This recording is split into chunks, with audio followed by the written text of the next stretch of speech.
तर 6 जूनला आपण सगळ्यांनी पाहिलं, दिल्लीच्या जंतर मंतरवर हजारो लोक आले होते कॉक्रोच जनता पार्टीच्या शांतीपूर्ण आंदोलनासाठी. याच्यावर एक गोष्ट तर सिद्ध झालेली आहे आता की या देशाचा जो तरुण आहे, जो यूथ आहे, तो आता घाबरणार नाहीये, तो आता मागे सरकणार नाहीये. नीटच्या परीक्षेत आतापर्यंत 6-7 विद्यार्थ्यांनी आत्महत्या केलेली आहे. सीबीएसईचे जे 17 लाख स्टुडंट्स आहेत त्यांचं फ्युचर अफेक्ट झालेलं आहे. SSC GDचे अजून 16 लाख स्टुडंट्स आहेत, त्यांचं फ्युचर अफेक्ट झालेलं आहे. असं एकंदरीत पाहिलं तर आपण SSC GD, नीट, CBSE आणि CUET हे स्टुडंट जर बघायला गेले तर 1 करोडपेक्षा जास्त स्टुडंट्सचे फ्युचर अफेक्ट झालेलं आहे. तरीही याची जिम्मेदारी घ्यायला कोणी तयार नाहीये. त्यासाठी आम्ही 6 जूनला जंतर मंतरवर आंदोलन केलं होतं आणि आम्ही डिमांड केली आहे की धर्मेंद्र प्रधान यांनी तुरंत रेजिग्नेशन दिलं पाहिजे. कारण की जिम्मेदारी घ्यावं लागलं. देशातले 5-6 स्टुडंट जे उद्या जाऊन डॉक्टर बनले असते, ज्यांनी दुसऱ्यांचे प्राण वाचवले असते, आज त्यांनाच त्यांचा जीव द्यावा लागला आहे. कशामुळे? सिस्टमच्या फेलियरमुळे. तर याची जिम्मेदारी कोणीतरी घेतली पाहिजे आणि त्यासाठी आम्ही सांगितलेलं की धर्मेंद्र प्रधान यांनी शनिवारपर्यंत राजीनामा दिला पाहिजे. राजीनामा जर नाही झाला तर आम्ही देशव्यापी आंदोलन सुरू करणार आहे आणि त्याची सुरुवात उद्या पुण्यापासून सुरू होणार आहे. पुण्यात उद्या 4 वाजता आम्ही आमचा शांतीपूर्ण प्रोटेस्ट करणार आहे आणि त्यानंतर आम्ही लखनौ, अमृतसर, जयपूर, बँगलोर इथेही आम्ही प्रोटेस्ट करणार आहे. तर आमची परत एकदा विनंती आहे की तुम्ही काही करून जिम्मेदारी घ्या, नैतिक जिम्मेदारी घ्या. तुमच्यामुळे स्टुडंट्स आत्महत्या करतायत, लाखो करोडो स्टुडंट्सचं भविष्य बर्बाद होते तुमच्यामुळं, सगळं वाटोळं होऊ लागलं स्टुडंट्सचं. याची कोणीतरी जिम्मेदारी घ्यायला पाहिजे. देशात आज अकाउंटेबिलिटी राहिली कुठे?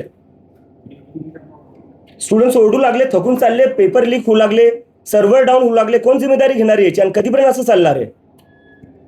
ते आमची परत एकदा मागणी आहे की धर्मेंद्र प्रधान यांनी त्वरित राजीनामा दिला पाहिजे आणि जर ते राजीनामा नाही देणार तर देशव्यापी आंदोलन होईल आणि त्यानंतर 20 तारखेला देशव्यापी सगळ्याच जागी मी स्वतः जाऊन प्रोटेस्ट करेल आणि तिथे जाऊन लोकांना आवाहन करेल की सगळ्यांनी दिल्लीला या.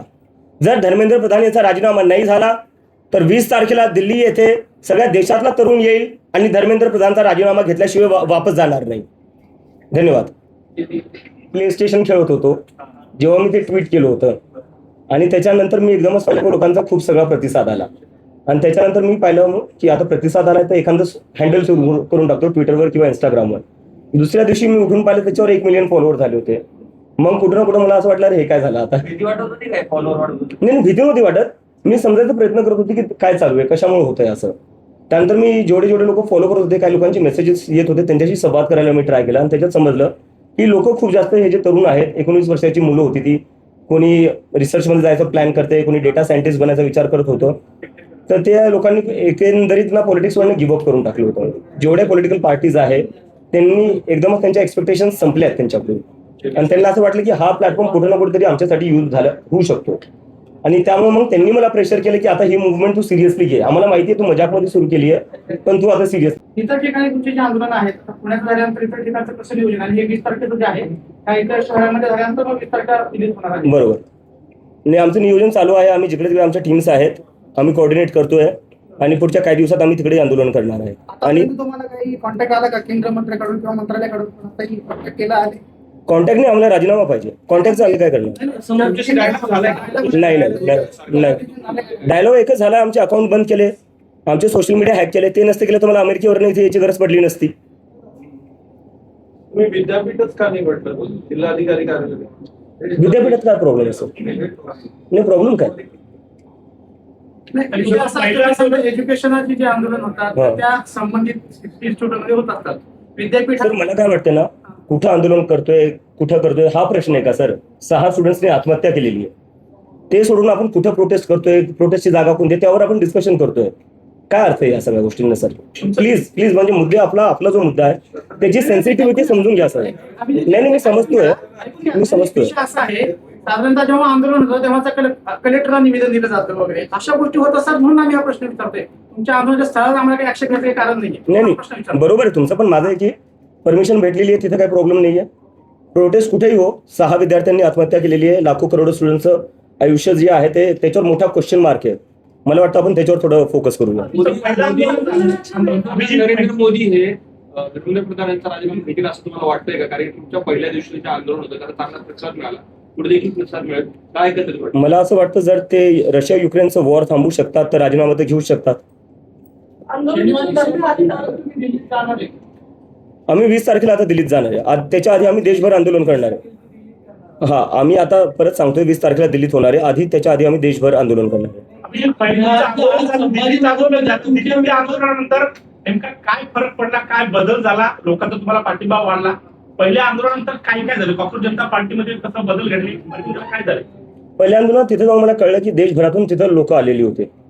म्हणजे सिक्कीमवरनं लोक आली होती, जम्मू काश्मीरवरनं लोक आली होती, केरळवरनं लोक आली होती, तमिळनाडूवरनं आली होती, काही लोक ओडिसावरनं आली होती, बंगालवरनं आली होती. आणि त्याच्यानंतर त्यांचं असं झालं की आता हे देशभर वाढलं पाहिजे. म्हणजे मला तिथं भरपूर जे सगळे तरुण जे आलेले होते देशभरातून त्यांनी मला सांगितलं की तुम्ही देशभर करा. आणि त्याच्यामुळे आम्ही आता वेगळ्या वेगळ्या राज्यात करणार आहे. आंदोलन दाबण्याचा प्रयत्न होतोय, काही धमकीचे फोन किंवा घरच्यांना असं भेटणे असं काही होतं? म्हणजे हे तर चालूच आहे. माझ्या घरच्यांना धमक्या भेटताच आहेत, ते चालूच आहे. आणि मला आता सोशल मीडियावरही आता म्हणजे इथे येण्याआधी मला म्हणले तू ये प्रेस कॉन्फरन्सला, आम्ही कॉक्रोच मारण्यासाठी हिट घेऊन ठेवलेला आहे. तर अशा प्रकारच्या धमक्या चालू आहेत. कुठेतरी सरकार सिरियसली घेत नाहीये तुमचे प्रश्न. आता म्हणजे मला कळत नाही की अजून सरकारला कशाची वाट बघते. स्टुडंट्स आत्महत्या करताय, 1 करोडपेक्षा जास्त स्टुडंट्सचं फ्युचर अफेक्टेड झालेलं आहे. अजून म्हणजे काय करावं लागणार आहे सिरियस व्हायला तुम्हाला? म्हणजे सिरियस कुठं ना कुठं व्हावंच लागणार आहे. घेत नाही, that is absolutely right. Abhijit, तुम्हाला बाकी कुठल्या पार्टीचा सपोर्ट आहे किंवा पाठिंबा दिले का बाकी कुठल्या पार्टी? नाही, मी एक गोष्ट क्लिअर करू शकतो की कॉक्रोच जनता पार्टी सोबत कोणीही असोसिएटेड नसणारे कुठलीही पॉलिटिकल पार्टी आम्ही कोणाला इन्व्हॉल्व्ह होऊ नाही देणार आहे. बट कुठल्याही पार्टीला जर स्टुडंट्सच्या मुद्द्यावर आम्हाला समर्थन द्यायचं आहे, युवकांच्या बेरोजगारीच्या मुद्द्यावर आम्हाला समर्थन द्यायचं आहे, ते आम्हाला समर्थन देऊ शकतात. कारण की जर तुम्हाला युवकांच्या मुद्द्यांवर राजकारण करायचं आहे, आमच्या मागण्यांना तुम्हाला समर्थन करायचं आहे, यू आर वेलकम. अमेरिकेतून हाकलून दिलं म्हणून तुम्ही हे सगळं करताय आणि भारतात आलाय. अमेरिकेतून मला हकलून दिलं असतं तर माझ्या हातात हातकडे असल्या असता बाबासाहेबांचं पुस्तक नाही. कॉक्रोच जनता पार्टी जेव्हा सोशल मीडियावर सुरू झाली तेव्हा देशभरात अनेकांनी कोण प्रदेश अध्यक्ष कोण शहराध्यक्ष असं घोषणा केल्या. खरंच अशी काही नेमणूक केली का? आणि अशी काही नेमणूक नाही झाली, पण हे लोकांची एक्साइटमेंट आहे, त्यांचं ते एनर्जी आहे, पॅशन आहे, ते स्वतःहून काही ना काही करू बघायला बघतायत. So I really respect that passion. पण आम्ही लवकरच आमच्या फॉर्मल बॉडीज पण अनाऊन्स करू. तुम्ही आता विद्यार्थ्यांच्या प्रश्न लढताय, या प्रश्नात तुम्हाला यश मिळाल्यानंतर ना पुढचे काय मुद्दे असणार आहेत का? सर, आधी हा प्रश्न सुटला तर आपण पुढच्या प्रश्नावर जाऊ. धर्मेंद्र प्रधानांचा राजीनामा घेणं की नीट पेपर फुटीची जी यंत्रणा सगळी कोलॅप्स झालेली आहे त्याच्यामध्ये कायमस्वरूपी बदल घडवून आणलं. सरकारनं परत परीक्षा घेतली आणि परीक्षा घेताना सांगितलं की आम्ही सीसीटीव्ही बसवू, सगळ्या केंद्रांवरती हवाई गस्त जे आहे ते घालू. नक्की बदल कशामध्ये होईल असं तुला वाटतं की धर्मेंद्र प्रधानांचा राजीनामा घेऊन हा प्रश्न सुटणार आहे? मला असं म्हणायचंय, बघा आपण म्हणजे सगळे असं विचार करतोय की एका राजीनाम्याने सिस्टम बदलणार नाही. ठीक आहे, मलाही मान्य आहे. पण मला असं वाटतं जर राजीनामा तुम्ही घेत नाहीये याचा अर्थ तुम्ही तुमची चूक मानत नाहीये. जोपर्यंत तुम्ही चूक मानणार नाही तोपर्यंत गोष्टी तुम्ही ठीक कसं करणार? काही खराब झाले ते आपल्याला आधी ऍडमिट तर करावं लागेल ना, एक्सेप्ट तर करावं लागेल काही खराब होत आहे. जर आपण एक्सेप्टच करायला तयार नाही की सिस्टम खराब आहे, जर आपण रिस्पॉन्सिबिलिटीज घ्यायला तयार नाही की सिस्टम खराब आहे, तर सिस्टम मग ठीक कसं करणार? राजीनामा is the first step towards that.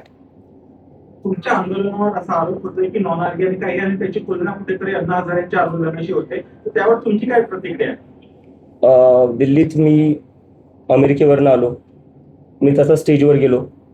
मग तिथे तर स्टेजही नव्हता खरं सांगायला गेलं तर. सगळे लोक स्वतःहून आले होते, काय पैसे देऊन आणलेले नव्हते. तुम्ही पाहिलं असेल. मी कुठून काय करणार आहे? मी तर स्वतः एक स्टुडंट होतो अमेरिकेत. तर हे सगळे जे आहे ना म्हणजे डिस्ट्रॅक्ट करायच्या गोष्टी चालू आहे. मला वाटते जे लोक असे आरोप लावतायत त्यापेक्षा जर तुम्ही खरंच जर स्टुडंट्सचे प्रॉब्लेम सॉल्व्ह केले असते, नीट पेपर फुटी जी झाली त्याच्यावर थोडं लक्ष दिलं असतं, सीबीएसई मध्ये जे झालं त्याच्यावर लक्ष दिलं असतं, तर आम्हाला हे सगळं करायची गरजच पडली नसती.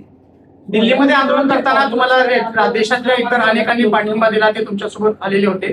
पुण्यामध्ये आंदोलन करताना असे पुण्यातले कोणते घटक आहेत, कोण व्यक्ती आहेत की तुमच्या आंदोलनाला तुम्हाला सपोर्ट देण्यासाठी आलेले आहेत? आता हे आंदोलनाचं आयोजन करताना तुम्ही कोणासोबत कोऑर्डिनेट करतात, कोणाशी चर्चा करतात? ती मंडळी कोण आहे की तुमच्यासोबत पुण्यामध्ये भक्कमपणे उभे राहिली? नाही, पुण्याचे जेवढे काही स्टुडंट्स युनियन्स आहेत ते सगळे एमपीएससीचे असो, पुणे युनिव्हर्सिटीचे असो, ते सगळे आमच्या सपोर्टमध्ये आहे. बाकी आम्ही एक लवकरच प्रेस रिलीजमध्ये बाकी सगळी इन्फॉर्मेशन टाकून देतो. सोशल मीडियाचे फॉलोअर्स आणि आंदोलनाचं मागे होणारे फॉलोअर्स याच्यात काय खूप फरक जाणवतो कशामुळे जाणवतो? सर नाही, पहिले जेव्हा हे सुरू झालं होतं 15 मेला सुरू झालं होतं कॉक्रोच जनता पार्टी, तेव्हा भरपूर लोक बोलत होते की हे सोशल मीडिया पुरतंच राहणार आहे, जमिनीवर कुणी येणार नाही. आपण 6 जूनला पाहिलं जमिनीवर काय झालं, पूर्ण जंतर मंतर भरलेलं होतं. तर याच्यात कोणी मिसअंडरस्टँडिंगमध्ये राहू नये की हे आंदोलन जमिनीवर चालणार नाही. मला वाटते 6 तारखेला तरुणांनी दाखवून दिलं.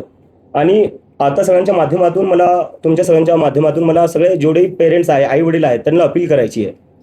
मला माहिती तुम्हाला भीती वाटत असेल जेव्हा तुम्ही तुमचे लेकरं राजकारणावर काही बोलत असेल किंवा सरकारला जाब विचारत असतील. माझ्या आईला भीती वाटते. माझी आई तर म्हणजे मी USA जेव्हा 2 वर्ष आधी गेलो होतो तेवढी रडली नव्हती जेवढी मी वापस येताना रडली. आणि ती मला म्हणते तू वापस येऊ नको, हे तुला अटक करतील किंवा दुसरं काही करेल, तुझ्यावर हल्ला होईल. पण मी तिला म्हणलं यावं लागेल, कोणाला ना कोणातरी बोलावं लागेल. तर माझे जेवढे आईवडील हे बघताय त्यांना सांगतोय, तुमच्या लेकरांना बोलण्यापासून थांबू नका.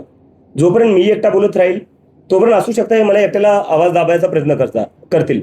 पण जेव्हा लाखो करोडो स्टुडंट्स सोबत बोलतील ना, तेव्हा यांची हिंमत होणार नाही कोणाचा आवाज दाबायला. आणि जेलमध्ये जर कोणाला टाकायचं तर मी जेलमध्ये जायला तयार आहे. तुमच्या लेकरांना जेलमध्ये जाऊ नाही देणार, मी त्याची जबाबदारी घेईल. पण तुमच्या लेकरांना तुम्ही बोलण्यापासून थांबवू नका. आणि आता अमेरिकेतून आलेला आहे, परत जाणार आहे का आता भारतात? नाही, आता इथंच सर, आता बॅक फॉर गुड. उद्या किती सपोर्ट एक्सपेक्टेड आहे, किती लोकांचं? उद्या हजारोमध्ये परत होईल. मला तर वाटतं जंतर मंतरपेक्षा मोठा होऊ शकतो. तुमच्या आंदोलनावर टीका होती, आंदोलनावर टेररिस्टची मदत घेतली जाते इथपर्यंत. कशाची आतंकवाद्यांची मदत घेतली जाते. आज पत्र देखील संभाजीनगरमध्ये तुम्ही मुंबईतल्या एका माणसांनी पत्र देखील लिहिलं पोलिसांना. तर दिल्ली पोलिसने एका आतंकवाद्याला परमिशन दिली असं म्हणायचं तुम्हाला? पुणे पोलिसने एका आतंकवाद्याला परमिशन दिली असं म्हणायचं? एक minute sir, I am answering sir, please. ठीक आहे, लिगली करतो आम्ही, म्हणजे बेस काय याच्यात? आणि चला ठीक आहे, हे एकदा मी अजूनही करतो. चला, म्हणजे मी एक पाहिलं, वेदांत जो होता 17 वर्षाचा स्टुडंट, ठीक आहे, त्या 17 वर्षाच्या स्टुडंटला पाकिस्तानी बोलण्यात आलं जेव्हा त्यांनी CBSE मध्ये काय घोळ चालला तो एक्सपोज केला. तर तुम्ही मला पाकिस्तानी म्हणताय, जो 17 वर्षाचा CBSE स्टुडंट आहे त्याला पाकिस्तानी म्हणताय. तुमच्यासारखे जे पत्रकार आहे, जे सरकारला प्रश्न विचारतात ते त्यांना पाकिस्तानी बोलल्या जातं. तर मग या देशात भारतीय राहिलो कोण? फक्त भाजपाले आणि त्यांचा IT सेल, आणि आम्ही सगळे बाकी पाकिस्तानी झालो? काय अर्थ आहे याला? ऑफेंड होऊ नका, आम्ही थांबल्यासाठीच तुम्हाला प्रश्न विचारतोय. तर आता तुमच्याकडे आता तुम्ही युथ आहात, तुम्ही भारताचे भविष्य आहात, पण तुम्ही फक्त ह्या धर्मेंद्र प्रधानच्या याच्याबद्दल बोलताय, पण तुमच्याकडे तुमची काय मॉडेल्स ऑपरेटी, पुढे भविष्यासाठी तुमचे काय प्लॅन्स कुठलंच सांगत नाही. सर, थोडस 15 दिवस झाले सुरू होऊन, 15 दिवस झाले सर. युथनी भारताला हेच मिळवून दिलं, इंडिपेंडन्स. किती वर्ष लागले होते सर? ते वर्षाचं नाही, त्यांनी ते लढले म्हणून भेटले. हो, पण किती वर्ष? ठीक आहे ना, आम्हाला 15 दिवस झाले सुरू होऊन. अभिजित, तुम्ही म्हणताय की आता तुम्ही इकडेच थांबणार आहात, जाणार नाही. Yes. तर तुम्ही अमेरिकेत नेमकं कशासाठी होता? नोकरी होती, शिक्षण होतं, ते संपलं का? Yes. आणि त्यानंतर आता भारतात येऊन परत कायम सुविधा राहणार, तर काय प्लॅन आहे तुमचा? माझं शिक्षण, माझं मास्टर्स चालू होतं, मी मास्टर्ससाठी गेलो होतो आणि आता मी जॉबसाठीच अप्लाय करत होतो. ओके. हे 15 दिवसाआधी माझं म्हणजे हे होतं की अमेरिकेत मी बेटर ऑपॉर्च्युनिटीसाठी गेलो होतो, तिथं सेटल व्हायचं होतं आणि जॉब्स अप्लाय पण करत होतो. आणि जेव्हा हे सगळं झालं, थोडं माझं आर्टिकल्स आले इंटरनॅशनल मीडियामध्ये पण, त्यानंतर मला जॉब्सच्या ऑफर पण भेटल्या. पण बरेचसे कॉक्रोच जनता पार्टीचे कॉक्रोचेस होते, ते सारखे म्हणत होते आपल्याला हे आंदोलन पुढे घेऊन जायचंय, आता आपल्याला हे सोशल मीडिया पुरतं लिमिटेड नाही ठेवायचंय. त्यामुळे मग मी कुठं ना कुठं, मला एक रिस्पॉन्सिबिलिटी होती माझ्यावर, मी सुरू केलेलं, त्यामुळं की मला कुठं ना कुठं देशात वापस यावं लागेल. आणि त्यामुळे मी आता इथं आलोय. भीती होती त्यांना?